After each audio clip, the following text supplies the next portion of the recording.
لله نحمده ونستعينه ونستغفره ونعوذ بالله من شرور انفسنا ومن سيئات اعمالنا من يهده الله فلا مضل له ومن يضلله فلا هادي له اشهد ان لا اله الا الله وحده لا شريك له واشهد ان محمدا عبده ورسوله اما بعد فإن خير الحديث كتاب الله وخير الهدي هدي محمد صلى الله عليه وسلم وشر الأمور محدثاتها وكل محدثة بدعة وكل بدعة ضلالة وكل ضلالة في النار. أعوذ بالله من الشيطان الرجيم. بسم الله الرحمن الرحيم. يا أيها الناس اتقوا ربكم الذي خلقكم من نفس واحدة وخلق منها زوجها وبث منهما رجالا كثيرا ونساء واتقوا الله الذي تساءلون به والأرحام إن الله كان عليكم رقيبا. يا أيها الذين آمنوا اتقوا الله حق تقاته ولا تموتن إلا وأنتم مسلمون.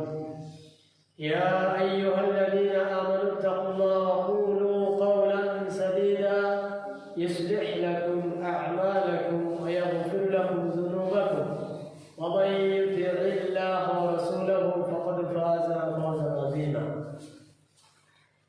وقال الله تعالى ما آتاكم الرسول فخذوه وما نهاكم عنه فانتهوا.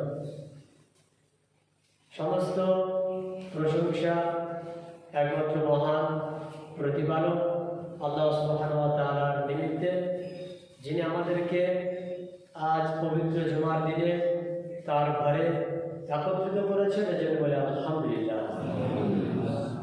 অতঃপর আমাদের শেষ নবী শ্রেষ্ঠ নেতা রাসূলুল্লাহ সাল্লাল্লাহু আলাইহি ওয়াসাল্লামের প্রতি আল্লাহ সুবহানাহু ওয়া তাআলার পক্ষ থেকে অসংখ্য দরুদ ও শান্তি বিবর্ষিত হোক।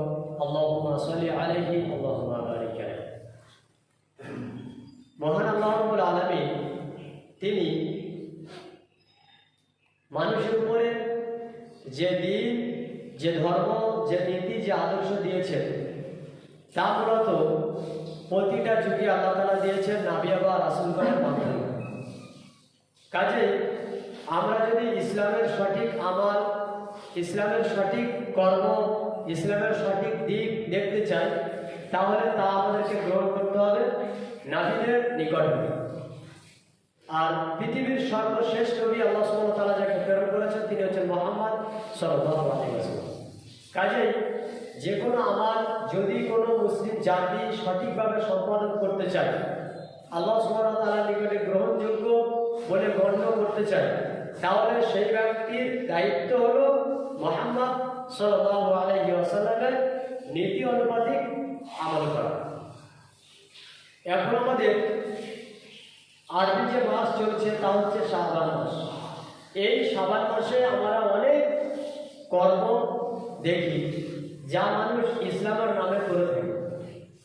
শাবান মাসে আমাদের কি করণীয় এবং শাবান মাসে আমরা কতটুকু আমল করতে পারি, এটা কিন্তু আল্লাহ নবী সাল্লাল্লাহু আলাইহি ওয়াসাল্লাম তিনি আমাদেরকে যতটুকু বলেছেন আমরা ততটুকু করতে পারবো, তার অধিক করা যাবে না। কেন? ইসলামের এর কোনো অনুমোদন আল্লাহ সুবহানাহু ওয়া তাআলার পক্ষ থেকে দেওয়া হয়নি। যেমন পবিত্র কোরআনে আল্লাহ সুবহানাহু ওয়া তাআলা তিনি বলছেন সূরা হাশরের 7 নম্বর আয়াতে, মা আতাকুমুর রাসূলু ফাখুযুহু। মুহাম্মদ সাল্লাল্লাহু আলাইহি ওয়াসাল্লাম তিনি তোমাদেরকে যা দেন তোমরা তা গ্রহণ করো। ওয়া মা নাহাকুম আনহু ফান্তাহু, এবং তিনি তোমাদেরকে যা থেকে নিষেধ করেন তা তোমরা বর্জন করো। তাহলে ইসলামের কোনো আমাল আমরা কতটুকু করতে পারবো, কোনো আমাল আমাদের জন্য কতক্ষণ গ্রহণীয়, তার মাপকাঠি হচ্ছে মুহাম্মদ সাল্লাল্লাহু আলাইহি ওয়াসাল্লাম। আল্লাহ নবী সাল্লাল্লাহু আলাইহি ওয়াসাল্লাম তিনি আমাদেরকে যতটুকু আমাল করতে বলেছেন তার বেশি করা হচ্ছে আমাদের জন্য বিপদ। তার বেশি করা হচ্ছে মুহাম্মদ সাল্লাল্লাহু আলাইহি ওয়াসাল্লামকে অপমান করা, তার বেশি কিছু করা হচ্ছে দ্বীন ইসলামকে অপমান করা। তাহলে দ্বীন ইসলামকে মানতে গেলে একটা মাপকাঠি লাগবে, যা হচ্ছে মুহাম্মদ সাল্লাল্লাহু আলাইহি ওয়াসাল্লামের মাপকাঠি। এখন যদি কোনো ব্যক্তি শাবান মাসে এমন কোনো আমল করে থাকে যে আমল আল্লাহ নবী সাল্লাল্লাহু আলাইহি ওয়াসাল্লাম দিয়ে যাননি, ওই আমল আমরা করলে তা আমাদের জন্য নেকির কর্ম নয়, বরং তা হবে পাপের কাজ। আপনার দৃষ্টিতে আমার দৃষ্টিতে যত ভালো লাগুক, ইমাম সাহেবের দৃষ্টিতে যত ভালো লাগুক, এলাকার আলেমের দৃষ্টিতে যত ভালো লাগুক, যদি তা আল্লাহ নবী সাল্লাল্লাহু আলাইহি ওয়াসাল্লামের দেওয়া না হয়, আল্লাহ রাসূলের পক্ষ থেকে যদি সে আমল না থাকে, তাহলে আমি আপনি কখনো মানতে পারবো না। কেননা কোরআন এবং সুন্নাহ দ্বারা এটাই প্রমাণ হয় যে ব্যক্তি ইসলামের নামে যে কোনো আমল করবে, তার আমল করার জন্য সর্বপ্রথম যে নীতিমালা দরকার তা হচ্ছে আল্লাহ নবী সাল্লাল্লাহু আলাইহি ওয়াসাল্লাম এই নীতিমালা আমাদেরকে দিয়েছেন কিনা। যদি আল্লাহ নবী সাল্লাল্লাহু আলাইহি ওয়াসাল্লাম দিয়ে থাকেন আর আমি আপনি যদি ওই আমল করে থাকি, তাহলে ওটা হচ্ছে নেকির কাজ এবং আল্লাহর নিকটে গ্রহণযোগ্য। আর যদি আল্লাহ রাসূল সাল্লাল্লাহু আলাইহি ওয়াসাল্লামের পক্ষ থেকে দেওয়া না থাকে, আমি আপনি ভালো মনে করে যদি করি, তাহলে তার অপর নাম হচ্ছে বিদআত। অর্থাৎ প্রত্যেকটা বিদআত হচ্ছে গুমরাহি, আর প্রত্যেকটা গুমরাহির ঠিকানা হচ্ছে জাহান্নাম। কাজেই আমল করেও একজন ব্যক্তি জাহান্নামে যাবে যদি সেই আমল আল্লাহ নবী সাল্লাল্লাহু আলাইহি ওয়াসাল্লামের দেখানো নীতির মধ্যে না হয়। সহিহ বুখারীর মধ্যে উল্লেখ করা হয়েছে 5063 নম্বর হাদিস, আনাস রাদিয়াল্লাহু আনহু তিনি বলছেন, জাআ সালাসাতু রাহতিন ইলা বুয়ুতি আজওয়াজিন নবী সাল্লাল্লাহু আলাইহি ওয়াসাল্লাম। তিনজন ব্যক্তি আল্লাহ নবী সাল্লাল্লাহু আলাইহি ওয়াসাল্লামের কোন এক স্ত্রীর বাড়িতে এলেন। ওয়ায়াসআলুনা আন ইবাদাতিন নবী সাল্লাল্লাহু আলাইহি ওয়াসাল্লাম, এবং ওই তিনজন ব্যক্তি আল্লাহ নবী সাল্লাল্লাহু আলাইহি ওয়াসাল্লামের ইবাদতের বিষয়ে প্রশ্ন করলেন। ফালাম্মা উখবিরু, যখন তাদের তিনজনকে ওই রাসূল সাল্লাল্লাহু আলাইহি ওয়াসাল্লাম আমলের বিষয়ে সংবাদ দেওয়া হলো, তাকাল্লুহা, তখন ওই তিনজন সাহাবী, তিনজন ব্যক্তি আল্লাহ নবী সাল্লাল্লাহু আলাইহি ওয়াসাল্লামের আমলটাকে একটু কম করে দেখলেন এবং তিনজন ব্যক্তি এই কথা বললেন, আইনা নাহনু মিনান নবী সাল্লাল্লাহু আলাইহি ওয়াসাল্লাম, আল্লাহ নবী সাল্লাল্লাহু আলাইহি ওয়াসাল্লাম কোথায় আর আমরা কোথায়? কদ গুফিরা লাহু মা তাকাদ্দামা মিন যামবিহি, আল্লাহ রাব্বুল আলামিন মুহাম্মদ সাল্লাল্লাহু আলাইহি ওয়াসাল্লামের পিছনের গুনাহ এবং তার সম্মুখের গুনাহ মাফ করে দিয়েছেন। তাহলে আল্লাহ নবী সাল্লাল্লাহু আলাইহি ওয়াসাল্লাম এত মর্যাদাপূর্ণ ব্যক্তি, এত মর্যাদাবান ব্যক্তি যে আল্লাহ রাব্বুল আলামিন আগে থেকেই তার দ্বারাতে যদি কোনো ভুল হয়ে থাকে আল্লাহ তা মাফ করে দিয়েছেন। কি পিছনের ভুল আর কি সামনের ভুল, প্রত্যেকটা পাপ থেকে, গুনাহ থেকে আল্লাহ তাআলা আমাদের নবীকে একেবারে নিষ্পাপ করেছেন। তাহলে এটা হচ্ছে রাসূল সাল্লাল্লাহু আলাইহি ওয়াসাল্লামের মর্যাদা।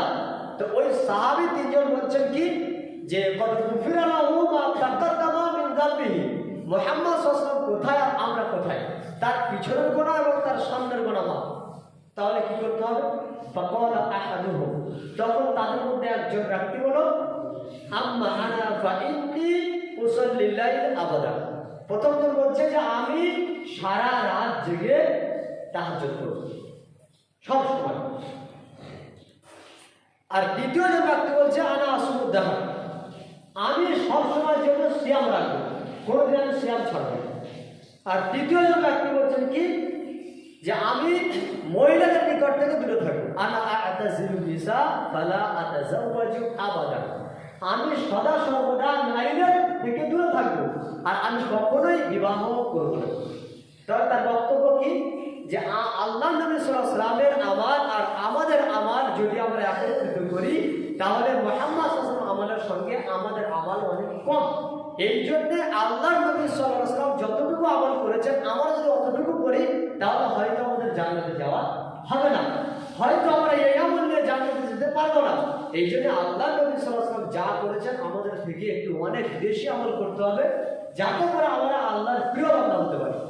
আসলে সাহাবাদের উদ্দেশ্য এমন নয় যে আমরা বিদআত কর্ম করব, বরং তাদের উদ্দেশ্য ছিল সৎ।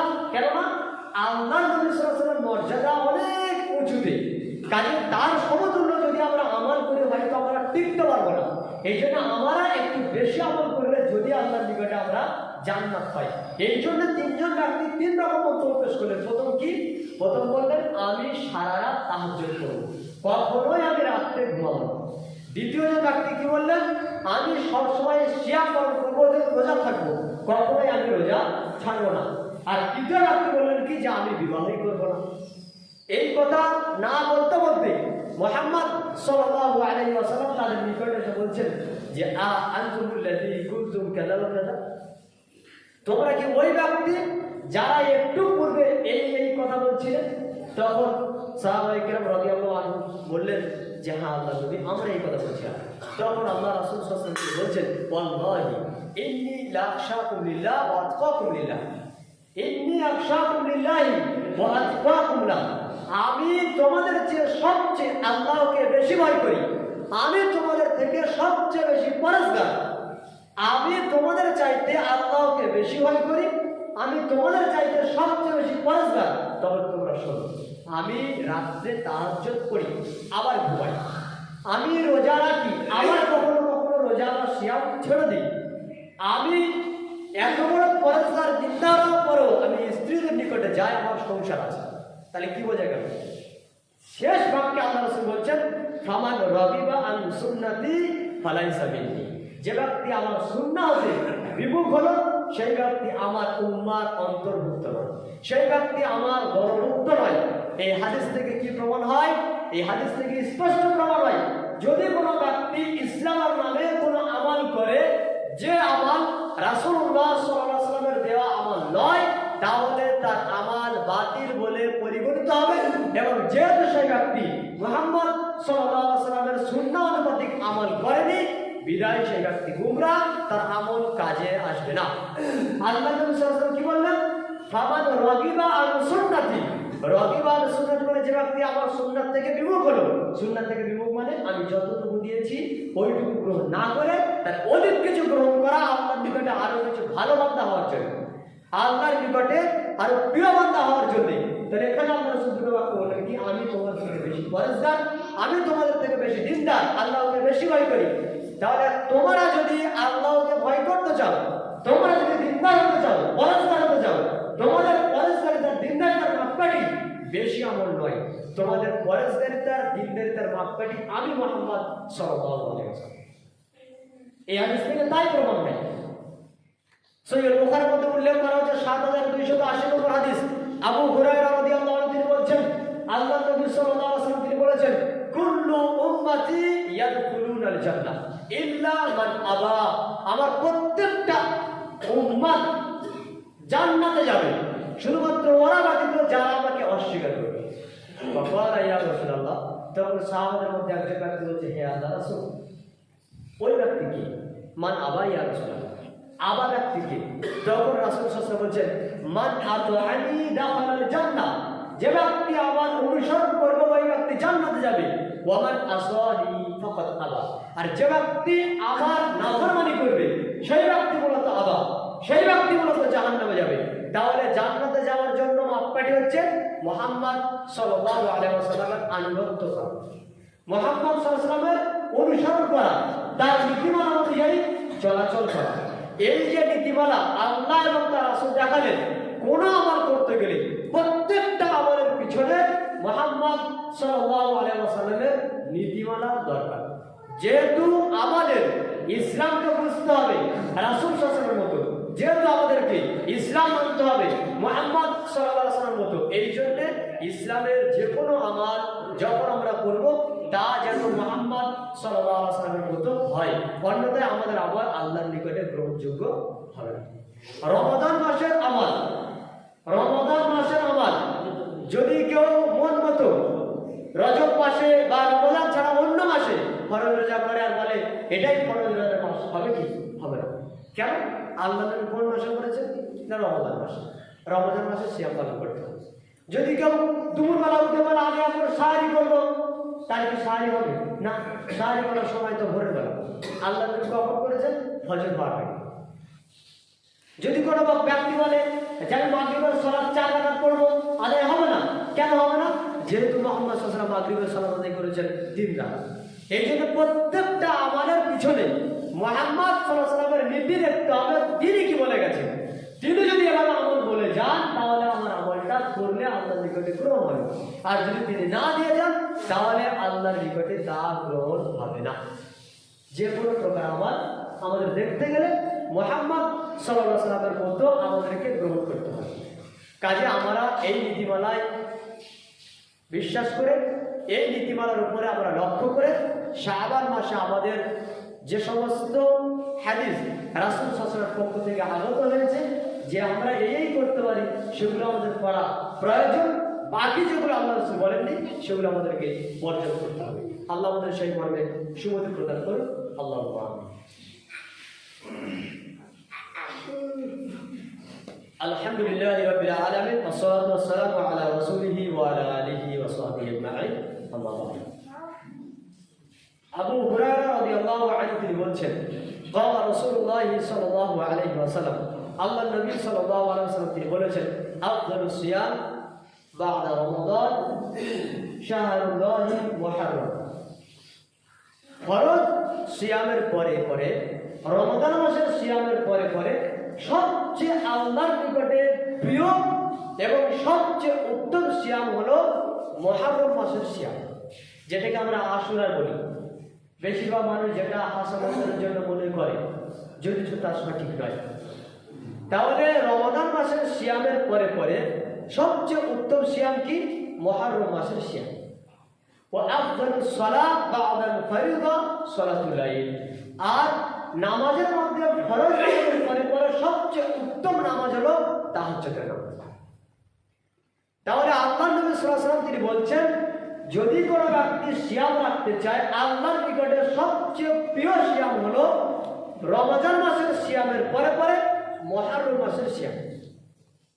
এই হাদিসটা উল্লেখ করা আছে তিরমিজির মধ্যে 438 নম্বর হাদিস। তাহলে এই হাদিস থেকে প্রমাণ হয় কি, যদি কোনো ব্যক্তি মনে করে সবচেয়ে উত্তম সিয়াম কোনটি, রমজানের পরে ফরজ সিয়ামের পরে, তা হচ্ছে মুহররম মাসের সিয়াম। আয়েশা রাদিয়াল্লাহু আনহা তিনি বলেন, كان رسول الله صلى الله عليه وسلم يصوم حتى نقول لا يفطر ويفطر حتى نقول لا يصوم। মুহাম্মদ সাল্লাল্লাহু আলাইহি ওয়াসাল্লাম তিনি কখনো কখনো এমন ভাবে সিয়াম রাখতেন যে আমরা ভাবতাম তিনি আর কোনোদিন মনে হয় সিয়াম ছাড়বেন না, লাগাতার সিয়াম করে যেতেন, সিয়ামই ছাড়তেন না। তো আয়েশা রাদিয়াল্লাহু আনহা তিনি বলছেন যে আল্লাহ নবী সাল্লাল্লাহু আলাইহি ওয়াসাল্লাম তিনি কখনো কখনো এমন ভাবে সিয়াম রাখতেন যে আমরা ভাবতাম মনে হয় তিনি আর সিয়াম ছাড়বেন না। ওয়ায়ুফতিরু, আর কখনো কখনো তিনি সিয়াম রাখতেন না, হাত্তা নাকুলা লা ইয়াসুমু, আমরা মনে করতাম যে তিনি আর কখনো সিয়াম রাখবেন না। মানে একাধারে এমনভাবে সিয়াম রাখতেন আর একাধারে এমনভাবে সিয়াম ছাড়তেন, আমরা ভাবতাম যখন রাখতেন যে আর কোনোদিন ছাড়বেন না, আর যখন ছাড়তেন ভাবতাম যে আর কোনোদিন রাখবেন না, এমন মনে হয়। এরপর আয়েশা রাদিয়াল্লাহু আনহা তিনি বলছেন, ফামা রাআইতু রাসূলুল্লাহ সাল্লাল্লাহু আলাইহি ওয়াসাল্লাম ইস্তাকমালা সিয়ামা শাহরিন কাত্তু ইল্লা রমাদান। রাসূলুল্লাহ সাল্লাল্লাহু আলাইহি ওয়াসাল্লামকে আমি কখনোই দেখিনি যে তিনি পুরো মাসের সিয়াম রেখেছেন, তবে রমজান ছাড়া, তবে শাবান মাসের ছাড়া। মানে কি বোঝা গেল? রাসূল সাল্লাল্লাহু আলাইহি ওয়াসাল্লাম তিনি কখনোই এত বেশি সিয়াম, পুরো মাস সিয়াম রাখতেন না রমজান ছাড়া। তাহলে আল্লাহ রাসূল পুরো মাস সিয়াম রাখতেন কোন মাসে? সেটা হচ্ছে রমজান মাস, যেটা আমরা রাখি। ফামা রাআইতু রাসূলুল্লাহ সাল্লাল্লাহু আলাইহি ওয়াসাল্লাম ইস্তাকমালা সিয়ামা শাহরিন কাত্তু ইল্লা রমাদান।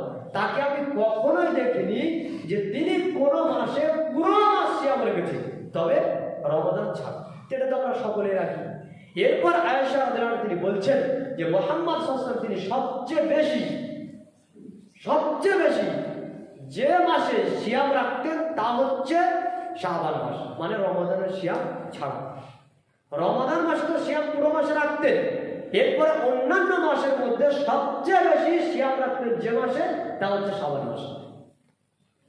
অপর রিওয়ায়াতে উল্লেখ করা হচ্ছে কানা ইয়াসুমু শাবান কুল্লাহ, মুহাম্মদ সাল্লাল্লাহু আলাইহি ওয়াসাল্লাম তিনি পুরো শাবান মাস রোজা রাখতেন।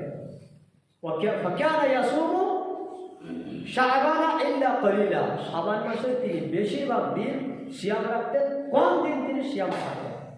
তাহলে এই হাদিস থেকে স্পষ্ট কি হয়? যা সহিহ বুখারী 1969 নম্বর হাদিসে উল্লেখ করা হয়েছে যে আল্লাহ নবী সাল্লাল্লাহু আলাইহি ওয়াসাল্লাম সবচেয়ে বেশি যে মাসে সিয়াম রাখতেন নফল সিয়ামের ক্ষেত্রে, তা হচ্ছে শাবান মাস, মানে এই মাসে। তাহলে শাবান মাসে সিয়াম রাখার হাদিস পাওয়া যায়, সেটা কেমন? সেটা হচ্ছে এই মাসে যে ব্যক্তি যতটা পারবে সিয়াম রাখবে। তবে আল্লাহ নবী সাল্লাল্লাহু আলাইহি ওয়াসাল্লাম তিনি উল্লেখ করছেন, আবু হুরায়রা রাদিয়াল্লাহু আনহু তিনি বলেন রাসূলুল্লাহ সাল্লাল্লাহু আলাইহি ওয়াসাল্লাম তিনি বলেছেন ইদা বাকিয়া নিসফু মিন শাবান ফালা তাসুমু, যখন শাবান মাসের অর্ধেক দিন পার হয়ে যায় তখন তোমরা আর রোজা রেখো না, তখন তোমরা আর সিয়াম রেখো না। এই হাদিসটা তিরমিজির মধ্যে উল্লেখ করা হয়েছে 738 নম্বর হাদিস। তাহলে এই হাদিস থেকে কি প্রমাণ হয়? আল্লাহ নবী সাল্লাল্লাহু আলাইহি ওয়াসাল্লাম সবচেয়ে বেশি সিয়াম রাখতেন রমাদান মাসের পরে পরে শাবান মাসে। আর তিনি বলছেন কি যে যখন শাবান মাসের অর্ধেক দিন পার হয়ে যায় তখন তোমরা আর সিয়াম রেখো না, কারণ সামনে রমজান আসছে। শাবান মাসে যখন তোমরা বেশি করে সিয়াম রাখবে রমজানের ফরজ সিয়াম হয়তো তোমরা রাখতে পারবে না। তবে যে ব্যক্তির ক্ষমতা আছে যে এই মাসে পুরো সিয়াম রাখার পরে আগামী রমজানে সে পুরো সিয়াম রাখতে পারবে, তার জন্য কোনো সমস্যা নেই। তবে আল্লাহ নবী সাল্লাল্লাহু আলাইহি ওয়াসাল্লাম এই জন্য বলছেন যে তোমরা যদি এই মাসে বেশি সিয়াম রাখতে গিয়ে দুর্বল হয়ে পড়ো আর ফরজ সিয়াম তোমাদের এই দুর্বলতার কারণে না রাখতে পারো তাহলে তো বিপদ বেশি। নফল সিয়াম রাখতে গিয়ে ফরজ সিয়াম ছাড়া যাবে না, কিন্তু যে ব্যক্তি ক্ষমতা রাখে সেই ব্যক্তি রাখবে। রাসূল সাল্লাল্লাহু আলাইহি ওয়াসাল্লাম এই মাসে সবচেয়ে বেশি সিয়াম রাখতেন। উসামা বিন যায়েদ রাদিয়াল্লাহু আনহু তিনি বলছেন যে আমি রাসূলুল্লাহ সাল্লাল্লাহু আলাইহি ওয়াসাল্লামকে জিজ্ঞাসা করছেন আমি আল্লাহর নবী সাল্লাল্লাহু আলাইহি ওয়াসাল্লামকে জিজ্ঞাসা করলাম আল্লাহ রাসূল লাম আরাকা তাসুমু শাহরা মিন আশ-শুহুরি মা তাসুমু মিন শাবান, আমি আপনাকে এত বেশি সিয়াম রাখতে দেখিনি যে আপনি যতটা সিয়াম রাখেন শাবান মাসে। ব্যাপারটা কি? উসামা বিন যায়েদ তিনি আল্লাহর নবীকে প্রশ্ন করছেন আল্লাহ রাসূল আপনাকে যত বেশি এই মাসে সিয়াম করতে দেখি অন্য কোনো মাসে তো আপনি সিয়াম করতে দেখিনি, ব্যাপারটা কি? তখন রাসূলুল্লাহ সাল্লাল্লাহু আলাইহি ওয়াসাল্লাম তখন আল্লাহর নবী সাল্লাল্লাহু আলাইহি ওয়াসাল্লাম তিনি বলছেন যে যালিকা শাহরুন ইয়াগফুলুন নাসু আনহু, এটা এমন একটা মাস যে মাসে বেশিরভাগ মানুষ গাফেল থাকে, তারা এই মাসটাকে গুরুত্ব দেয় না, তারা এই মাসটাকে কদর করে না, তারা এই মাসটাকে মর্যাদা দেয় না, তারা এই মাস থেকে কি থাকে? গাফেল থাকে। কেন? যালিকা শাহরুন, এই মাস হচ্ছে এমন একটা মাস হুয়া শাহরুন তুরফাউ ফীল আ'মাল ইলা রাব্বিল আলামিন, মানব জাতির সমস্ত আমলকে বাৎসরিক আমলকে এই মাসে আল্লাহর নিকটে পেশ করা হয়। কোন মাসে? শাবান মাসে। মানে এই মাসে বান্দা পুরো বছরে যে আমল করেছে সমস্ত আমল আল্লাহর নিকটে পেশ করা হয় এই মাসে, শাবান মাসে। এই জন্য আল্লাহ রাসূল বলছেন এই মাস এমন একটা মাস যে অধিকাংশ মানুষ এই মাস থেকে গাফিল থাকে। আর বেশিরভাগ মানুষ গাফিল থাকে কি বিষয়? যে এই মাসে আল্লাহর নিকটে বান্দার আমল নামাকে পেশ করা হয়। ফাউহিব্বু আইয়ুরফাআল আমাল, আমি পছন্দ করি ফাউহিব্বু আইয়ুরফা আমালি, আমার আমলটা আল্লাহর নিকটে পেশ করা হয় এমন অবস্থায় যে ওয়ানা সাইম, আমি যেন রোজা আছি, তাই আমি এই মাসে বেশি বেশি করে রোজা রাখি।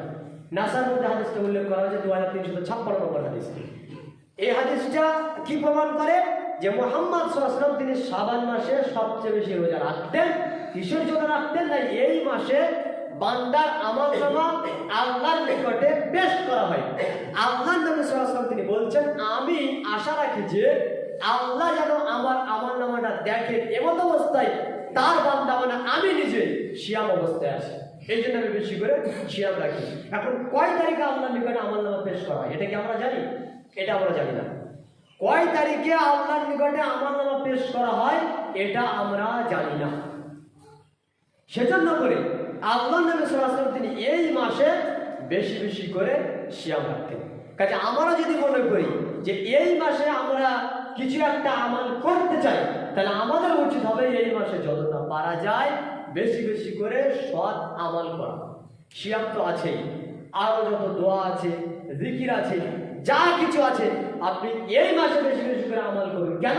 এই মাস হচ্ছে এমন একটা মাস, এমন গুরুত্বপূর্ণ মাস যে মাসে আল্লাহর নিকটে বান্দার আমলনামা পেশ করা হয়।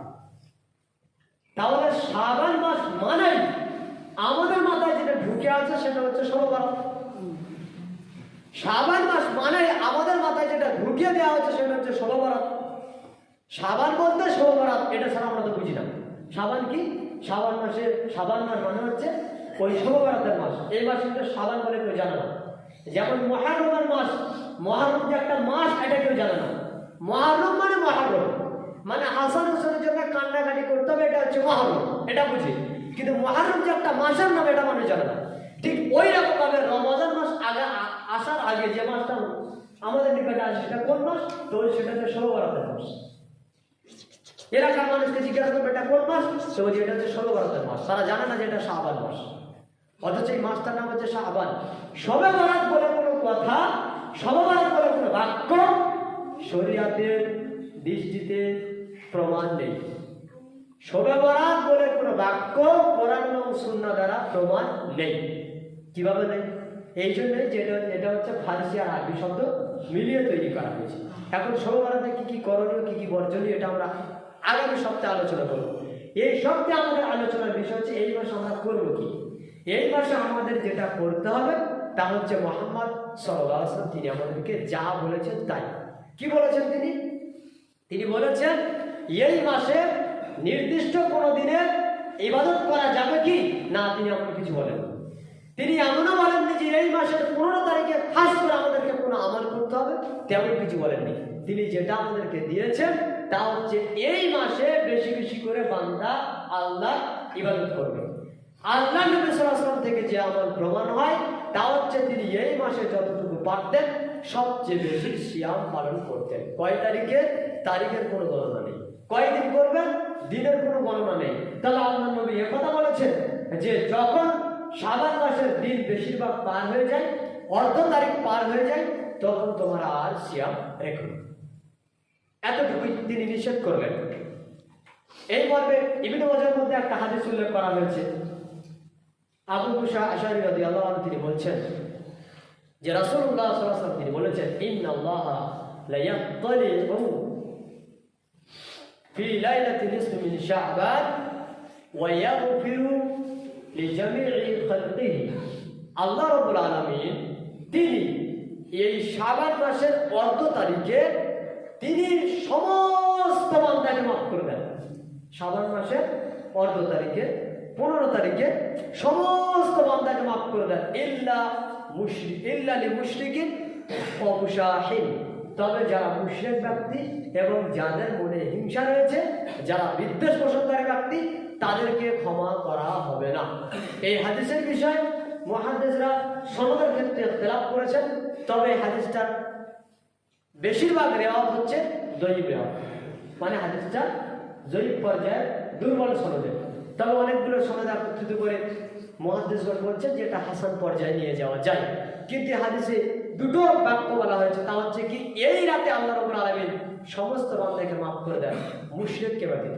যার মধ্যে শিরক রয়েছে তাকে আল্লাহ ক্ষমা করবেন না, যার মধ্যে শিরক রয়েছে তাকে আল্লাহ ক্ষমা করবেন না। আর দুই, যার মধ্যে হিংসা রয়েছে, যার মধ্যে বিদ্বেষ রয়েছে, যে ব্যক্তি হিংসা পোষণ করে, বিদ্বেষ পোষণ করে, আল্লাহ তাআলা তাকে মাফ করবেন না।